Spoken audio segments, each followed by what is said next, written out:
Hello, welcome back to my channel. Merry Christmas in advance. Yes, we are not on that day yet, but we have few more days to Christmas. So Merry Christmas to you all in advance, to your lovely family, to your lovely ones out there. Wishing you the very best of the season. Today I just want us to look at a small topic on parenting. Even we can parent ourselves, you know.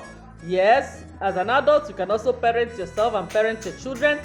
Talking about enuresis, which is just bedwetting in a layman's language, inability to control your pee or urine.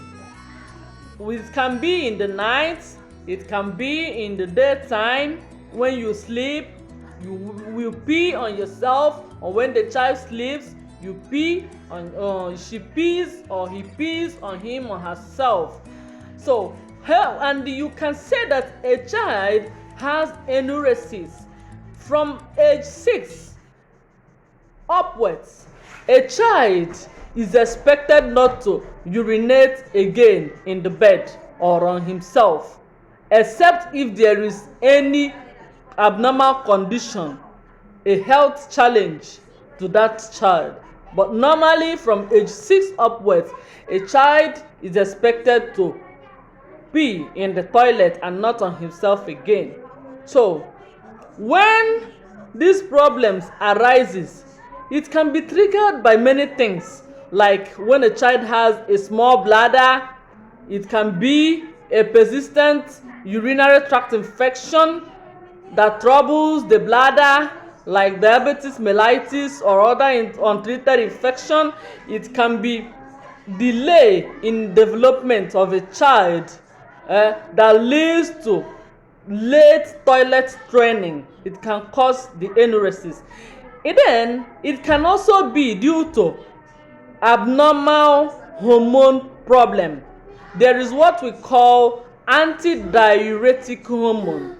This hormone is responsible in the night to lower the production of urine. So when a child or someone has low of this hormone, there is every tendency that at night there is more production of urine, and the child or the person cannot control it.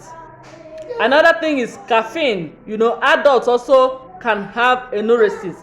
If you drink a lot of caffeine beverages or coffee, yes, you can have it. So after this message, you are going to learn ways of managing a child or yourself to stop the habit. So for us to tackle this challenge, there are many diagnoses that should be carried out. You take the child or you take yourself to the doctor to carry out a medical history to know if this very problem runs in your family. Do you have an auntie or auntie's children, or do you have your cousins, your little nephews that has this problem? You yourself as a parent, did you suffer it when you were a kid? Yes, this is a medical history that should be ruled out before you start maltreating your child. You have to know you yourself. Did you pass through that stage? Were you a victim then? Another thing is the doctor will carry out physical examination to see if there is any disorder like malfunction in the bladder structure, or if there is diabetes mellitus infections like I said. Then there is also lab tests that should be carried out on that child or you yourself to see if there is any blood in the any sugar in the blood, the hormones are okay, the kidney are functioning well. Yes, these are the diagnoses before we go to the treatment. The first treatment you are going to do is home management. You as a parent, you are going to manage your child. The first thing is limit the amount of fluid intake of the child. Once it is 5 p.m, you have to limit the amount of fluid the child takes, be it milk. So another intervention as a parent is you have to do a bladder training. After you regulate the amount of fluid intake, you have to do a bladder training on the child. During the day, when the child passes urine, goes to the toilet every time now and then, you have to seize that opportunity to help him or her train the bladder. Let him not go for that urine at that time. Let him or her hold the urine for some more minutes before passing the urine. This will help the bladder to keep opening up, growing, in order to contain more urine. We call it bladder training. The ability to hold urine helps it to expand the more and contain more urine. Bladder training. Another one is using alarm. Put an alarm over the bed. If your child wakes up 3 times if your child wets the bed 3 times in the night, you are going to calculate it.